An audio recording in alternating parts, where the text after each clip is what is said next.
জীবনের শেষ নিঃশ্বাস পর্যন্ত এই পাপ থেকে বেঁচে থাকবো, তবে তাদের সফলতা কেউ ঠেকাইতে পারবে না।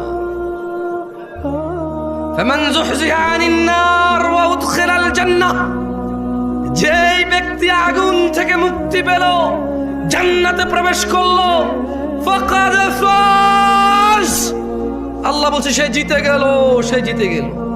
কে জিতছে? কে জিতছে? যে আগুন থেকে বেঁচে গেল, জান্নাতে ঢুকলো, সে জিতছে। কে জিতছে? কে জিতছে? যে 3 গোল দিছে সে? কে জিতছে? বলেন বলেন, মুখস্থ করেন, ঠোঁটের মধ্যে নিয়ে আসেন, দেখেন না মুখের থেকে হৃদয় ঢোকে কিনা। কে জিতছে? নাকি যে ছক্কা মারছে? কে জিতছে? নাকি যে চাকরি পাইছে?